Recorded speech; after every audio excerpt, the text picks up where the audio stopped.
మీరు ఎలాంటి బిజినెస్ చేస్తున్నా ఏఐ టూల్స్ ద్వారా మీ బిజినెస్ ని డబుల్ చేసుకోవచ్చు. జస్ట్ 49 రూపీస్కే ఏఐ టూల్. మనం ఒక ఇంపార్టెంట్ కేసు గురించి మాట్లాడదాం. YS Rajasekhara Reddy chopper accident. అసలు నిజంగా దీని వెనక కుట్ర ఉందా, లేదంటే ఇది యాక్సిడెంటేనా? చిత్తూరు జిల్లాలో రచ్చబండ కార్యక్రమానికి వెళుతున్నారు. కర్నూలు ఈ ప్రాంతంలో కూడా విపరీతమైన వరద వచ్చింది. కానీ నేను నిర్ణయించిన రోజున అక్కడికి వెళ్ళాలి. బయలుదేరినప్పుడు బాగానే టేక్ ఆఫ్ అది జరిగింది. ఆ తర్వాత ఏంటంటే ఈ క్లౌడ్స్ అన్నవి చాలా విపరీతంగా వచ్చాయి. ఆ మేఘాల్లో ఈ హెలికాప్టర్ ప్రయాణం. సపోజ్ ఏదైనా వస్తువు ఆ క్లౌడ్స్ లోకి వెళితే అవి కిందికి నొక్కేసే ప్రయత్నం చేస్తాయి. ఆయిల్ లీకేజ్ అవుతున్నట్టు ఒక వార్నింగ్ వచ్చింది. గో అరౌండ్ అని నేను అన్నాను. క్యా అని నేను అంటున్నాడు. అంతలోనే క్రాష్ సౌండ్ వస్తుంది. గూగుల్ మ్యాప్స్ చూస్తే ఒక పర్టికులర్ ఏరియాలో కొంత కాలిపోయినట్టు కనిపించింది. అప్పుడు చాలా రకరకాల ఆరోపణలు వచ్చాయి. హత్య చేశారని, కుట్ర ఉందని. యాక్సిడెంట్ అయిన పార్ట్స్ ఏవైతే ఉంటాయో వాటి మీద జరిగిన చేంజెస్ ఏవైతే ఉంటాయో, మార్పులు ఏవైతే, దాన్ని బట్టి ఫైనల్ కన్క్లూషన్ మేము తెచ్చిందంటే ఆ వెనకాల ఫ్యాన్ వెళ్ళి ఫస్ట్ ఒక చెట్టు కొట్టింది. అప్పట్లో కొన్ని వార్తలు కూడా వచ్చాయి. రాజశేఖర రెడ్డి గారు ప్లాన్ ఇచ్చారు. ఆ టైంలో ఆయనకు తెలియదు అసలు.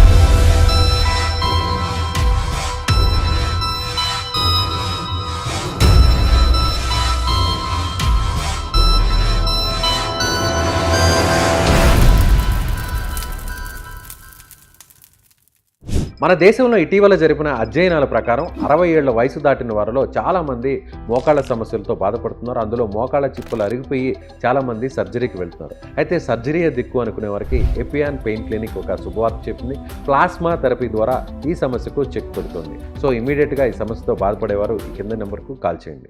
నమస్తే. తెలుగు రాష్ట్రాల్లో ఈయన గురించి తెలియని వారు ఎవరు ఉంటారు? సిబిఐ జాయింట్ డైరెక్టర్గా అనేక కేసుల్ని ఇన్వెస్టిగేట్ చేశారు లక్ష్మీనారాయణ గారు. మనం ఒక ఇంపార్టెంట్ కేసు గురించి మాట్లాడదాం. అదే YS Rajasekhara Reddy chopper accident. Sir నమస్తే. సార్ నమస్తే సార్. అప్పుడు ఆ టైంలో అందరికీ రకరకాల అనుమానాలు ఉన్నాయి. అసలు నిజంగా దీని వెనక కుట్ర ఉందా, లేదంటే ఇది యాక్సిడెంటేనా అని. సో ఆ కేసును మీరు ఇన్వెస్టిగేట్ చేశారు. దాని గురించి ఒకసారి డీటెయిల్గా మాకు. మామూలుగా హెలికాప్టర్స్ తీసుకుని వారు ఐ థింక్ 2 సెప్టెంబర్ అనుకుంటారు చిత్తూరు జిల్లాలో రచ్చబండ కార్యక్రమానికి వెళుతున్నారు. ఆ సమయంలో మీరు చూసుకుంటే వర్షాలు విపరీతంగా, తర్వాత వచ్చేసి క్లౌడ్స్ అన్ని కూడా ఉండే, మేఘాలన్నీ కూడా మేఘావృతమైంది. క్లౌడ్స్ అనేవి ఇవి అప్పుడు ఏమైందంటే బేసిక్ గా అప్పుడు చూసుకుంటే అదే రోజు కర్నూలు ఈ ప్రాంతంలో కూడా విపరీతమైన వరద వచ్చింది. కానీ వారు నేను నిర్ణయించిన రోజున అక్కడికి వెళ్ళాలి. ఎందుకంటే రచ్చబండ అనే కొత్త కార్యక్రమాన్ని ప్రారంభిస్తాను కాబట్టి నేను వెళ్ళాలి. పైలట్స్ వీళ్ళు కూడా క్లైమేట్ ఏదైనా సరిగా లేకున్నప్పుడు దాన్ని ఇండికేట్ చేయాల్సిన అవసరం. ఎయిర్ ఫోర్స్ లో పనిచేసిన వాళ్ళ ధోరణి ఎలా ఉంటుందంటే ఛాలెంజ్ ఏదైనా ఉంటే దాన్ని ఎదుర్కోవాలి. బయలుదేరినప్పుడు బాగానే టేక్ ఆఫ్ అది జరిగింది. ఆ తర్వాత ఏంటంటే ఈ క్లౌడ్స్ అన్నవి చాలా విపరీతంగా వచ్చాయి. ఆ మేఘాల్లో ఈ హెలికాప్టర్ ప్రయాణం. ఎందుకంటే మామూలుగా మేఘాల్లో ఒక విమానం ప్రయాణించినప్పుడే చాలా టర్బులెన్స్ వస్తుంది. ఇది చిన్నది క్యుములో నింబస్ క్లౌడ్స్ అని ఉంటుంది. ఆ క్లౌడ్స్ ధోరణి ఏంటంటే సపోజ్ ఏదైనా వస్తువు ఆ క్లౌడ్స్ లోకి వెళితే ఏమవుతుందంటే అవి కిందికి నొక్కేసే ప్రయత్నం చేస్తాయి. అప్ అండ్ డౌన్ చేస్తాయి, దాన్ని కిందికి నొక్కేస్తాయి. తర్వాత ఏంటంటే ఆయిల్ లీకేజ్ అవుతున్నట్టు ఒక వార్నింగ్ వచ్చింది. దాని గురించి మాన్యువల్ లో చూడు అని చెప్పి ఆయన కో పైలట్ కి చెప్తున్నారు. ఆ బ్లాక్ బాక్స్ లో ఈ కాన్వర్సేషన్ క్లియర్ గా ఉంది. ఆ తర్వాత ఏమైందంటే సడన్ గా కో పైలట్ గారు వెంటనే ఒక పెద్ద ఇది చేశారనమాట. గో అరౌండ్ అంటే ఈ పైలట్ భాషలో సాధారణంగా ఏంటంటే ఫర్ ఎగ్జాంపుల్ ఒక హెలికాప్టర్ హెలిప్యాడ్ లో ల్యాండ్ అవుతుంది అనుకుంది. కింద ఏదో ఒక ఆవు లేకుంటే కుక్క వచ్చింది అనుకో, అప్పుడు ఏం చేయాలంటే సడన్ గా ఈ హెలికాప్టర్ ను పైకి లేపుతారు. ఆ ప్రక్రియని గో అరౌండ్ అంటారు. సో అలా గో అరౌండ్ అని నేను అన్నాను. క్యా అని నేను అంటున్నాడు. అంతలోనే క్రాష్ సౌండ్ వస్తుంది. సో అది అక్కడ పౌరాల గుట్టలో క్రాష్ అయిపోయింది. తర్వాత ఆచూకీ తెలియలేదు. మొత్తం రాష్ట్రం అంతా కూడా వారు మళ్ళా తిరిగి వస్తారు, ఏమైందో తెలియలేదు. మళ్ళా అనేక విషయాలు టీవీలో చూస్తే ఆయన ఎక్కడో దిగారని, అక్కడ ఎవరో పోయేవాళ్ళు ఎవరో కలిశారు, వారిని అక్కడి నుంచి బయటికి తీసుకొస్తున్నారు. ఇలా రకరకాలుగా మనం చూసాం. మేము కూడా వాచ్ చేస్తున్నాం. ఆ తర్వాత గూగుల్ మ్యాప్స్ చూస్తే ఒక పర్టికులర్ ఏరియాలో అడవిలో ఏదో కొత్త కాలిపోయినట్టు కనిపించింది.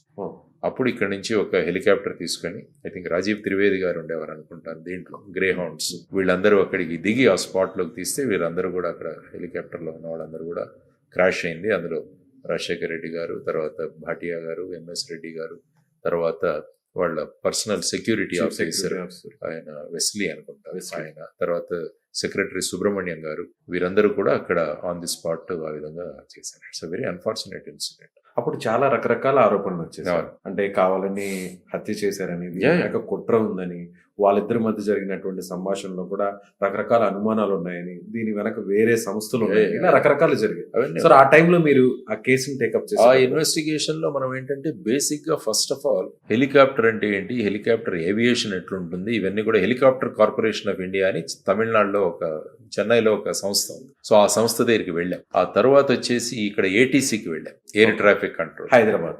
వెదర్ డిపార్ట్మెంట్ కూడా వెళ్ళాం. సో మొత్తం రీసెర్చ్ చేశారు. అన్ని ప్రతి విషయం ఇందులో ఏంటంటే సుమారుగా 4 సంస్థలు ఇన్వెస్టిగేట్ చేశాం. ఓ. సిబిఐ, మేము DGCA, directorate general of civil aviation వాళ్ళు, ఆ తర్వాత వచ్చేసి మనకు బెంగళూరులో ఒక సంస్థ ఉంది. వాళ్ళు ఏంటంటే ఈ విధంగా యాక్సిడెంట్ అయిన పార్ట్స్ ఏవైతే ఉంటాయో వాటి మీద జరిగిన చేంజెస్ ఏవైతే ఉంటాయో, మార్పులు ఏవైతే, దాన్ని బట్టి దీని మీద ఎంత ప్రెషర్ ఉంది అన్నదాన్ని కూడా నిర్ణయిస్తారు. ఇంకొకటి వచ్చేసి మెడికల్ టీమ్, అంటే వీళ్ళందరికీ మీద జరిగిన పోస్ట్ మార్టం. ఇలా 4-5 సంస్థలు చేసిన రిపోర్ట్స్ అన్ని తీసుకొని వచ్చిన ప్రతి యాంగిల్ ని కూడా ఇన్వెస్టిగేట్ చేశాం. మీరు అన్నట్టు కుట్ర కోణం ఏవో సంస్థలు చేయించాయి. ఫైనల్ కన్క్లూషన్ మేము తెలిసింది ఏంటంటే అది because of it's a purely an accident. Basic గా అక్కడ ఏమేంటంటే టైల్ ఫ్యాన్ ఒకటి ఉంటుంది, మెయిన్ రోటర్ ఒకటి ఉంటుంది, వెనకాల ఒక ఫ్యాన్ ఉంటుంది. ఆ వెనకాల ఫ్యాన్ వెళ్ళి ఫస్ట్ ఒక చెట్టు కొట్టుకుంది. అందులో అక్కడ చెట్లు కూడా హైట్ గా ఉన్నాయి, ఎందుకంటే పౌరాలగుట్లో చూస్తే చాలా హైట్. సో అది కట్ అయ్యేసరికి టోటల్ హెలికాప్టర్ టర్న్ అయ్యి ఆ క్యూములోనింబస్ క్లౌడ్స్ ప్రభావం వల్ల అది ఆల్రెడీ కిందికి వచ్చేసింది. వాళ్ళకి తెలియలేదు ఎక్కడ ప్రయాణం చేయాలి, అంత దట్టంగా ఉంది సార్ ఆ క్లౌడ్. ఐ థింక్ వాళ్ళకు నిర్ధారించిన దగ్గర నుంచి ఇది సుమారుగా 25 అడుగులకు వచ్చేసింది. ఈ లీకేజ్ లేకుండా ఉంటే, ఒకవేళ యాక్సిడెంట్ జరగకుండా ఉండే అంటే ఏంటంటే అక్కడ చూస్తే ఒక కాన్సన్ట్రేషన్, వీళ్ళిద్దరు పైలట్ కో పైలట్ మధ్య చర్చ దీని గురించి మొదలైంది. త్వరగా అది కిందికి వస్తుందో అన్న అంచనా వేయలేకపోయారామో అన్నది ఒకటి. నెక్స్ట్ అంటే మీరు అన్నట్లు గో అరౌండ్ అనేటువంటి మాట అన్నారు కదా, అప్పటికి చెట్లు కనిపిస్తున్నాయి వాళ్ళకి చెట్లు కనిపిస్తున్నాయి. అంటే ఎక్కడో మనం దిగిపోతున్నాం, చాలా కిందికి వచ్చేసాం కాబట్టి అప్పుడు ఆయన ఎంఎస్ రెడ్డి గారు గో అరౌండ్ అన్నారు, కానీ అప్పటికే almost they are in the forest. So రావడం వల్ల వెళ్ళిపోయి ఎదురుగా ఉన్న కొండకు ఢీ కొట్టుకొని వాళ్ళు అక్కడ అన్ఫార్చునేట్ గా. ఎంత టైంలో జరిగిపోయింది సార్? ఎన్ని సెకండ్లు, ఎన్ని నిమిషాలు? కూడా ఒక ఫ్యూ సెకండ్స్ లో అయిపోయి ఉంటుంది అంతా కూడా. ఐ థింక్ 2-3 నిమిషాల్లోనే ఇది అయిపోయింది. ఎక్కడ రాజశేఖర రెడ్డి గారి వాయిస్ కానీ ఇక్కడ ఎందుకంటే అది కాక్పిట్ ఎలా ఉంటుందంటే ఉంటుంది, తర్వాత ప్యాసింజర్స్ కు విడిగా ఉంటుంది, ఆ మధ్యలో బ్లాక్ ఉంటుంది. వెదర్ వల్లనే మెజారిటీ ఆఫ్ ది యాక్సిడెంట్స్ అన్నవి జరుగుతాయి అన్నది. సో ఇది కూడా ఇట్స్ ఎ ప్యూర్ యాక్సిడెంట్ అన్నది అన్ని ఏజెన్సీస్ కన్క్లూడ్ చేసిన విషయం. Thank you sir. Thank you.